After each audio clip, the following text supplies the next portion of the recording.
Acompanhe a partir de agora mais um podcast do Preto no Branco. Programa de hoje, Seu Direito em Análise, com a condução da jornalista Juliette Manfrim. Olá, para você que nos acompanha no Seu Direito em Análise desse sábado, hoje nós vamos falar de direito e terceiro setor.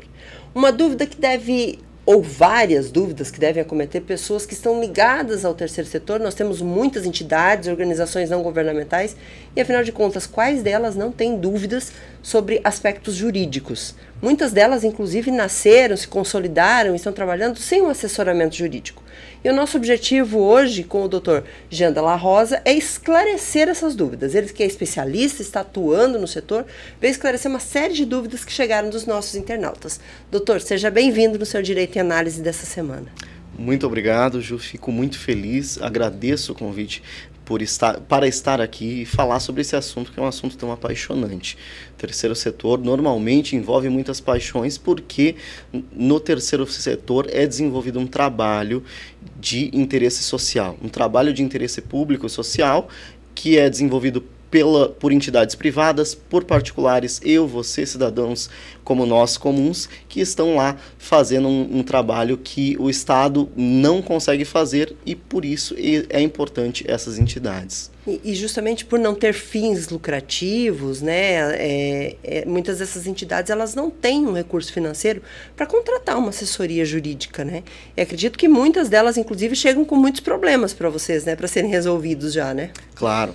É muito comum entidades que chegam sem nada feito, sem nenhum contrato feito, e o advogado atua muito em parceria com um contador, né, no terceiro setor, porque ele precisa primeiro estruturar a entidade, seja associação, fundação ou qualquer outra denominação que ela está estruturada. E o que é isso? É fazer o contrato inicial, o estatuto da associação. A partir disso, criar um procedimento para eleição de diretoria e forma de transição, sucessão dos cargos, criar protocolos internos, termos de adesão, cooperação dentro dessa entidade. Por isso eu acho que esses esclarecimentos, essas dúvidas que chegaram para a gente, vão ser muito esclarecedoras para um monte de gente que trabalha no terceiro setor, porque muitas delas devem sofrer com esses mesmos problemas e também ter essas indagações que chegaram para a gente. Claro. Podemos começar? Podemos claro, lá, então? Por favor. Bom, como a gente explanou no início da nossa conversa, são questionamentos que chegam dos nossos internautas, sempre direcionados a uma área específica do direito, e dessa vez, claro, terceiro setor. E a gente percebe que muitas questões, elas caminham para o mesmo sentido de, como que é o processo legal, estou fazendo alguma coisa errada, né? Onde eu faço para buscar recursos. Mas a primeira delas, acredito que possa servir para todas as entidades do terceiro setor da nossa região e talvez do Paraná. Porque a nossa internauta, ela questiona o seguinte: como é que ela faz, qual é o caminho que ela deve adotar para que o terceiro setor passe a receber recursos do setor produtivo, por exemplo, e que esses recursos sejam devidamente abatidos nos impostos? É possível isso? É possível. Primeiro ponto, eu acho que é legal esclarecer o que é o setor produtivo, né? Até para quem não é do terceiro setor entender sobre o que nós estamos falando. Setor produtivo, basicamente, é a sociedade que produz lucro, que produz capital. Ou seja, as empresas com finalidade lucrativa, que são as sociedades que desempenham atividades lucrativas no mercado. O particular, você, o CPF também pode destinar valores para fundos participativos. Esse é o primeiro ponto. Essas são as entidades essas são as pessoas que estão atuando de um lado e que podem destinar recursos que vão ir para o terceiro setor. De outro lado, temos as associações. Qual que é o primeiro passo? A associação precisa estar regularizada. Com regularização, eu quero dizer que a associação, fundação, precisa ter o estatuto regularizado. Ela precisa ter o procedimento interno muito bem regularizado. Precisa ter também protocolos e estar em dia com a Receita Federal. Isso é feito por meio de um trabalho dentro da entidade, pelo advogado, em parceria com o contador, que faz toda uma contabilidade e gestão dos custos e lucros que a entidade tem. Essa associação, embora não seja lucrativa, ela pode buscar, embora ela não tenha a finalidade de ter lucro na atividade principal dela, de enriquecer ninguém sai rico lá, todos fazem um trabalho social, ela pode buscar o capital dos particulares, que é o que a internauta perguntou. Primeiro passo, feito toda essa regularização, com o auxílio de um advogado, ela pode buscar os fundos municipais de distribuição os fundos municipais de distribuição de renda.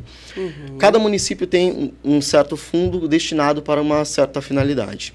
Existem os fundos destinados para a proteção da mulher, fundos para a proteção de meio ambiente. Então, a associação, os dirigentes da associação precisam, no primeiro momento, entender a finalidade que a associação tem e verificar, na realidade deles, qual é a primeira forma de buscar quais são os fundos existentes no município para buscar esses recursos. Isso falando aqui sobre os recursos públicos, que até está um pouquinho fora da pergunta, mas do recurso mas do recurso privado, isso se relaciona com o recurso privado pelo fato de que você, na hora que declaramos o nosso imposto de renda de pessoa física, e também as empresas, quando declaram o imposto de renda delas, podem escolher entidades que estão cadastradas no banco de dados da Receita para destinar recursos diretamente para elas ou para esses fundos que eu expliquei agora há pouco o que são. Então, regularizada a situação jurídica da associação, ela pode buscar diretamente os empresários, fazer ações de marketing, promovendo e explicando qual é a finalidade dela, o que ela cumpre, para sensibilizar a sociedade, sensibilizar a comunidade que está em torno dessa associação, sensibilizar aqueles que vão ser afetados direta ou indiretamente pela atividade da associação, para que esses recursos sejam destinados para ela, estando ela cadastrada no banco de dados da Receita ou cadastrada nos fundos municipais de assistência social. Vamos citar como um exemplo, a gente tem muitas indústrias aqui na região, voltadas para o setor de transformação, né, indústria da transformação, avicultura, suinocultura, enfim. Existem sistemas que eu posso captar recurso com essas indústrias, e essas indústrias automaticamente possam abater em algum tipo de imposto? Sim, existem. Eu falo primeiro do imposto de renda porque é o maior, mas também existem outros tipos de impostos que têm algum tipo de destinação que, ao fim, pode ser usado para o terceiro setor. Existe o imposto de renda, o empresário pode optar por destinar uma parte do valor do imposto de renda dele para essas entidades, para assistência social. Também é possível optar por destinar parte de outros impostos, como, por exemplo, ICMS e IR, para essas entidades. Agora, no momento, eu não consigo lembrar os percentuais. Não tem problema. Mas é importante os valores, mas existem esses mecanismos. Existe também o fundo de cultura. É muito comum na cultura que os artistas que estão constituídos na forma de associação busquem em empresas recursos para isso. E uma realidade que nós temos aqui na região é que muitas vezes os empresários já têm um certo capital reservado na empresa dele. Exato. Olha, esse ano nós vamos destinar para o imposto, esse ano nosso imposto de renda é de R$1 milhão, nós temos um valor definido, já reservado para isso. Só que nós não temos entidades, não temos associações que a gente possa patrocinar, que a gente possa destinar esse valor. Porque além de ser necessário que a associação, que essa entidade esteja regularizada junto à Receita, regularizada junto que esteja com todos os documentos em dia, essa associação também precisa ter muita rigorosidade no método de trabalho dela. Porque esse dinheiro que é destinado pela empresa é um dinheiro que, em tese, é um dinheiro público. Claro. Então, é um dinheiro que deve ser usado com muita responsabilidade e consciência social. Por isso que existem muitas associações aqui que não têm a oportunidade de atingir esses fundos que é destinado do setor produtivo, que está junto ao setor produtivo e que não tem como ser aplicado efetivamente, porque essas associações ainda não cumpriram todos os requisitos ou então não conseguem prestar contas do dinheiro que elas receberam. Entendi. Porque quando é destinado o valor, ela precisa prestar conta de cada centavo que é utilizado e a forma que foi utilizado, justificando o uso do dinheiro público. Por isso é importante um aconselhamento jurídico também para essas empresas, né? Isso faz toda a diferença, né? Claro, claro, sem dúvida. Aqui nós também podemos falar o papel do advogado para essas empresas, porque muitas vezes o empresário tem o interesse de ajudar a sociedade de alguma forma, mas não conhece os mecanismos. Sim. Porque a empresa pode pode fazer essa primeira destinação do imposto de renda, também pode financiar outros tipos de ações sociais e, com isso, obter créditos no mercado financeiro. Existe no mercado financeiro oportunidades, como, por exemplo, as debêntures, em que a empresa pode captar recursos financeiros para a sua atividade e, ao mesmo tempo que capta esses recursos, utiliza parte dos recursos para uma finalidade que seja de interesse público, como, por exemplo, o ESG, que diz respeito ao cuidado que a empresa tem com o ambiental, o social e a governança corporativa. Os bancos costumam utilizar muito esses mecanismos, como, por exemplo, Banco Bradesco, Itaú, Santander, os mais famosos, fazem captação de uma parte de recursos por meio do mercado financeiro, bolsa de valores, mercado imobiliário. Com isso, conseguem investir nas suas próprias estruturas e, com parte desse dinheiro investido, ainda consegue consegue contribuir com as atividades de muitas associações, como, por exemplo, museus, associações de cultura, associações de sustentabilidade, preservação de rios, preservação de biodiversidade. Isso é muito importante, né? Então, assim, existem caminhos, né? O importante é saber que existem caminhos e um bom aconselhamento jurídico também pode facilitar bastante nesse processo, né? Isso, sem dúvida. O nosso próximo questionamento, o internauta gostaria de saber quais são os processos de formalização. Ela gostaria de saber quais são os processos de formalização de empreendimentos sociais. Qual é o passo a passo? Acho que um pouquinho o doutor já falou, mas é importante a gente esclarecer mais, né? Claro, vou tentar esclarecer da melhor forma possível. Certo. Os empreendimentos sociais aqui eu posso compreender como as atividades desempenhadas pelas associações, pelo terceiro setor como um todo. Existem alguns mecanismos na lei. Existe uma lei de 2014, chamado Marco Regulatório das Organizações da Sociedade Civil, Sim. que estabelece uma série de protocolos que a empresa que já teve toda a regularização, que eu comentei agora há pouco, do estatuto, dos códigos de conduta dentro dela, pode buscar. Um deles é o termo de colaboração que a empresa pode firmar com o ente público, em que o ente público vai auxiliar algum tipo de atividade que essa associação está desenvolvendo. Existe o termo de fomento que também tem essa natureza, em que o ente público tem um dinheiro reservado num fundo municipal, fundo estadual de assistência social, vai destinar esse dinheiro para um rol de associações que estão cadastradas nesse fundo municipal para projetos de interesse público. Então, a partir do momento que essa associação está inserida no rol de associações de interesse público em um fundo municipal, estadual, federal, ela pode buscar oportunidades nesse fundo para apresentar projetos. Normalmente, a cada ano, a cada biênio, os fundos abrem editais oportunizando um valor determinado para projetos de certa natureza. Aqui no município de Cascavel temos um fundo de esporte que a cada ano escolhe projetos da região que fomentam o esporte dentro da cidade. Estando nesse cadastro do fundo municipal, essa associação, esse grupo de pessoas que faz esse trabalho pode buscar esse valor. E esse é um dos caminhos. E, além disso, existe o acordo de cooperação, que é muito comum ser firmado, por exemplo, com hospitais e entidade pública, hospital e município, hospital e estado, como por exemplo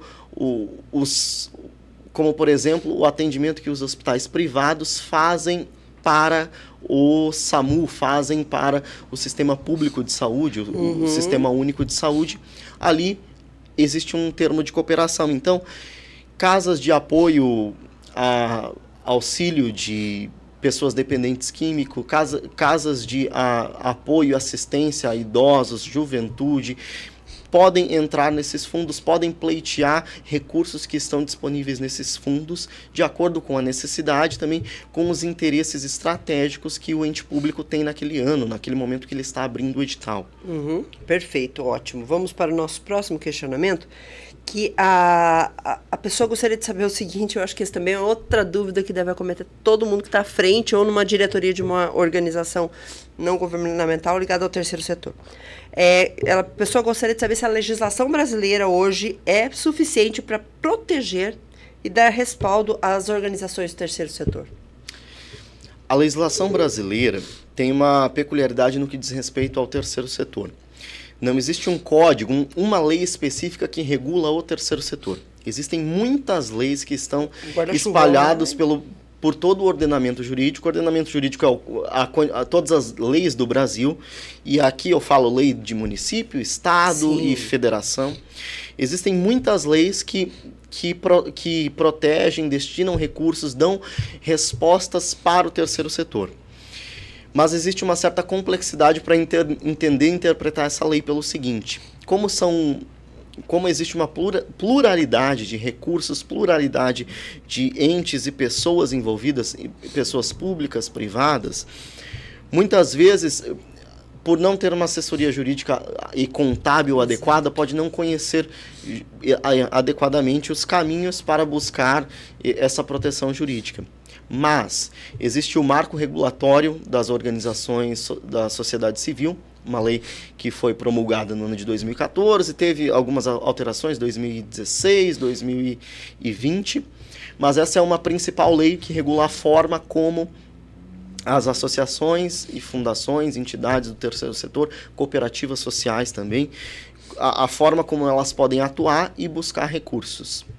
Eu falo de recurso, falo muito de recurso porque essa normalmente é a principal dor do terceiro setor. Que e acaba muitas sendo vezes, a base, né, de sustentação. Né? Exatamente, porque com recurso você consegue promover a sua atividade, promover aquilo que a entidade acredita e ajudar toda a sociedade. Exatamente. Mas então existem leis, existem regulações, elas estão espalhadas por toda a legislação brasileira e precisa de adequada interpretação. Mesmo porque no terceiro setor existe a possibilidade de buscar recursos por múltiplas fontes. A associação pode buscar recurso, como eu já falei, do imposto de renda, pode buscar recursos diretamente com particulares, com empresas, financiamento público, coletivo. Então, tudo isso faz com que existam muitas opções, e por haver muitas opções, justamente os que estão envolvidos podem ficar um pouquinho perdidos no direcionamento. E é muito entendível também, né? Porque nem todo mundo, como a gente falou mais uma vez, nem todo mundo tem recurso para ter um assessoramento jurídico, né? Então, né, tudo isso pesa bastante, né? A nossa próxima dúvida também requer sobre questões ligadas aí à área jurídica, porque a pessoa gostaria de saber como é que fica legislação trabalhista e voluntariado no terceiro setor. Isso... É difícil isso, né? É um pouquinho difícil, mas existe na lei uma resposta para isso. Existe uma lei de 1998, a Lei 9.608, que é a lei do voluntariado. Essa lei é uma lei pequenininha que estabelece que no terceiro setor pode haver atividade voluntária sem haver vínculo de emprego. Primeiro eu vou diferenciar o vínculo de emprego da atividade voluntária. O vínculo de emprego é aquela atividade que uma pessoa desenvolve dentro de uma associação, entidade, dentro da casa de alguém, que é uma atividade habitual, ou seja, ela vai lá todo dia ou a cada 3 dias, tem uma constância. É uma atividade em que ela está subordinada a um patrão, ao chefe, ao regramento dessa pessoa jurídica, e também ela desenvolve a atividade de forma pessoal, ou seja, é o Fernando que desenvolve essa atividade de contabilidade na associação amigos de amigo de determinada causa. Uhum. Esses são os requisitos. Mas se você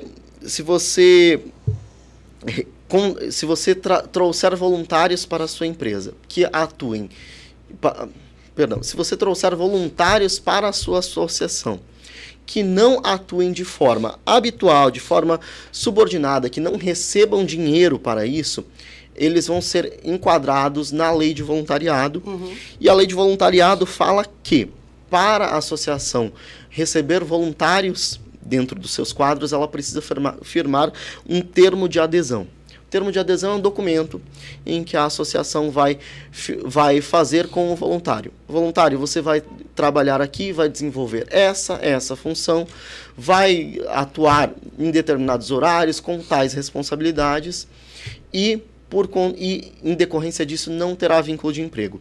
Se for feito um termo de adesão de forma correta, de forma com que manda a lei, e tomados alguns cuidados para não configurar uma relação de trabalho, principalmente com o pagamento de valores, não terá problemas trabalhistas. Uma curiosidade que é muito legal é que o voluntário muitas vezes está desempenhando atividade dentro da associação e ele precisa fazer alguns custos. Vai com um carro próprio fazer uma atividade, ele pode ter o reembolso. Ele pode ter o reembolso sem estar enquadrado dentro da legislação trabalhista. Para isso, é preciso que todos os gastos que ele vai ter sejam autorizados previamente pela diretoria. Então, a diretoria autoriza no começo do mês, autoriza uma semana antes, para que ele faça determinados gastos, compre com dinheiro próprio algum insumo que é de importância para a entidade. Assim, não vai estar caracterizada a relação de trabalho, relação de emprego, e a entidade está protegida. Perfeito. Mais uma vez, a importância de um aconselhamento jurídico para a elaboração de um bom termo, né? Exato. Essa nossa próxima dúvida, ela é peculiar porque também deve ter bastante gente que se enquadra nisso. Porque a pessoa diz assim, ó, que ela começou resgatando animaizinhos de rua, abandonados, ou enfim, que sofreram algum acidente. Logo ela começou a receber um monte de animais resgatados de maus tratos. Essa pessoa é uma pessoa física. Ela gostaria de saber se ela pode se tornar uma pessoa jurídica, no caso de uma associação, uma entidade do terceiro setor, para promover esse tipo de trabalho. E quais são os procedimentos que ela deve adotar para a abertura dessa empresa? Pode. E deve também, né? Porque... E deve. A primeira coisa que eu acho legal falar sobre isso é que isso é uma das coisas que faz com que o terceiro setor seja tão apaixonante. Muitas associações surgem a partir disso. Existe uma demanda social, nesse caso, eram os cachorrinhos que estavam em situação de vulnerabilidade, que estavam ali na rua sofrendo maus tratos. Uma pessoa que é apaixonada pela causa resgata esses animais e faz com que essas pequenas ações vão se tornando algo muito grande, e agora chega nesse momento. O que esse amigo internauta pode fazer? Primeiro, ele não deve estar trabalhando sozinho, eu imagino, porque são muitos cachorros, muitos animaizinhos. Primeiro ponto é eleger um grupo de pessoas que vão integrar essa associação com ele. Eu cito a associação porque ela é o caminho mais fácil e é o caminho que normalmente, na nossa realidade, as pessoas adotam, porque não é tão custoso, não tem tantas obrigações como, por exemplo, uma fundação. Fundação, ela tem um dinheiro muito grande inicial. Por exemplo, uma pessoa que tem muito dinheiro faz um aporte inicial para essa fundação, mas ela é fiscalizada pelo Ministério Público, tem toda uma complexidade maior. Então eu vou para a associação. Primeiro passo é: escolha essas pessoas que vão fazer parte da diretoria. Presidente, vice-presidente, tesoureiro, secretário adjunto. Normalmente é indicado que seja um número ímpar de pessoas, porque em caso de decisões conflitantes, não vai haver empate. Exatamente. Escolha esse grupo de pessoas, busque um advogado, busque uma pessoa que possa orientá-los a estruturar um procedimento e criar essa associação, fazer o registro no cartório de registro de pessoas jurídicas, na condição de associação, entidade sem fins lucrativos, para que posteriormente essa associação possa buscar gerenciar melhor os recursos que tem e também desenvolver com mais profissionalismo e com mais qualidade o trabalho que ela faz. Aqui, novamente, a gente volta no que nós falamos previamente. É preciso haver uma ata de eleição de diretoria, é preciso haver termos de adesão dos voluntários com a entidade, é preciso haver eventuais termos de cooperação que ela vai fazer com algum tipo de ente público, ente privado, é preciso haver contratos de prestação de serviço, quando ela vai fazer serviços específicos para empresas que têm finalidade lucrativa ou para as pessoas naturais, CPF, eu e você. Então, esses são os primeiros passos. Escolha um grupo de pessoas que vai ser a diretoria, faça todo o procedimento jurídico para constituir a associação. Posteriormente, faça regularmente reuniões, registre em ata, tenha livro ata, tenha todo um controle contábil e assim essa ideia vai se tornar algo robusto e vai conseguir modificar a realidade da comunidade, a realidade da sociedade, do município. E logo vem um reconhecimento de utilidade pública e aí as coisas facilitam um pouco mais. Exatamente, exatamente. Que bom que você tocou nesse ponto, porque a utilidade pública, e esse é um ponto que as pessoas não sabem, a utilidade pública não existe mais. A utilidade pública estava prevista numa lei lá dos anos 90, que foi revogada, essa lei caiu a partir do marco regulatório das organizações da sociedade civil, que foi fundado, que foi promulgado, que começou a valer agora em 2014. Isso acaba gerando uma peculiaridade. Como muitas pessoas não sabem que não existe mais o título de utilidade pública, as pessoas continuam buscando, as associações continuam buscando junto aos vereadores, vereadores, deputados, senadores, oportunidades para que sejam indicados como entidades de utilidade pública para captarem recursos. Isso muitas vezes acontece porque algumas legislações municipais e também de alguns estados já não está atualizada de acordo com a lei de 2014 e continua falando em leis mais antigas sobre a utilidade pública, mas a utilidade pública não existe mais. Então não é mais necessário. Não é mais necessário.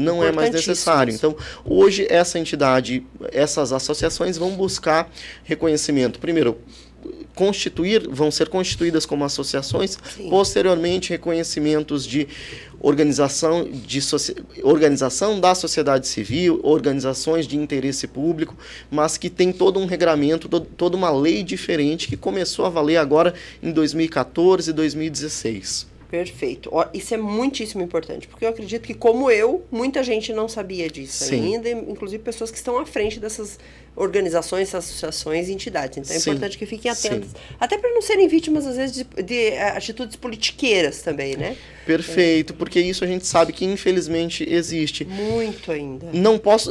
Obviamente, a gente não pode falar que é má fé, que é tudo politiqueiro, mas muitas vezes, por ser uma lei relativamente nova, tem apenas 6, 7 anos...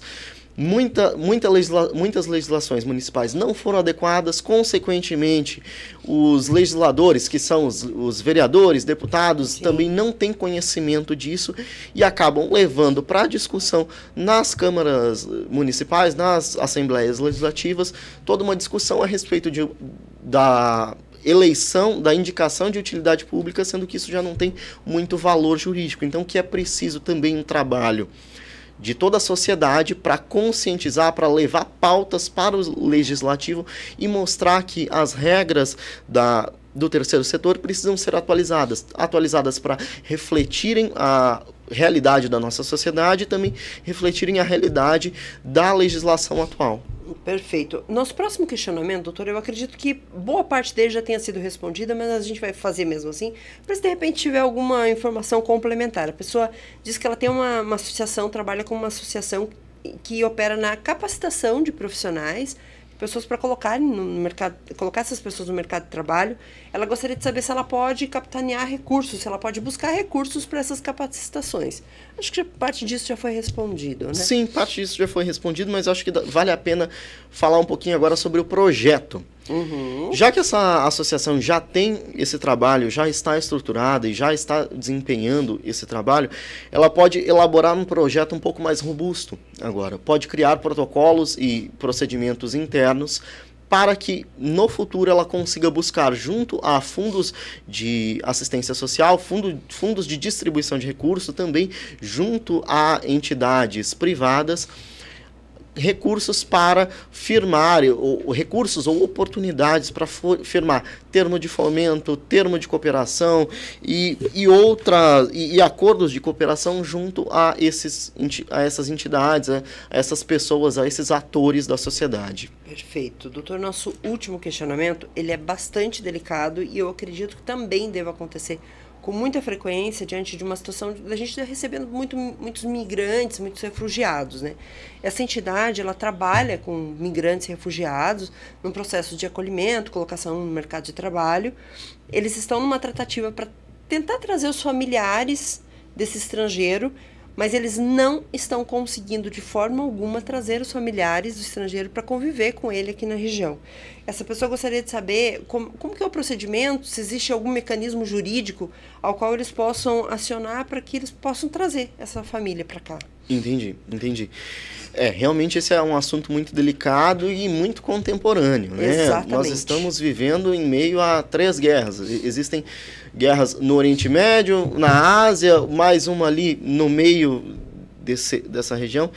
E, obviamente, é um momento muito difícil e precisamos nos solidarizar e tentar auxiliar da melhor forma possível.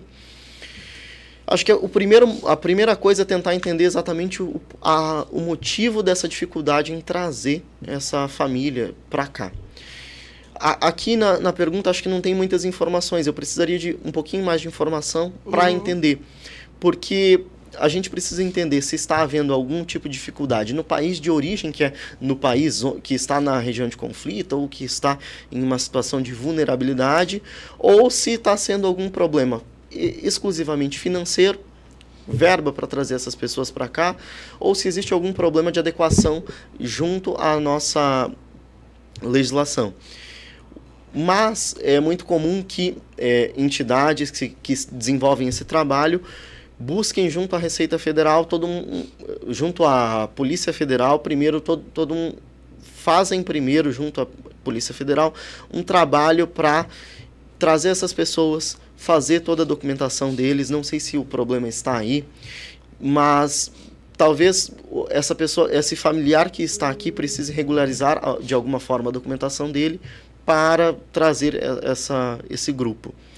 É uma situação muito delicada, eu espero que essa associação, que essa família, que todos esses envolvidos consigam resolver, mas eu aconselho eles a realmente buscarem um profissional especializado, porque existem muitas nuances e muitos detalhes que precisam ser analisados, justamente por ser uma situação delicada e muito complexa. Exatamente. A gente recebe alguns relatos de situações como essas vindas do Haiti. O Haiti está em estado de sítio já há muito tempo, Sim. numa iminência de uma guerra quase que interna com a República Dominicana nesse momento, né?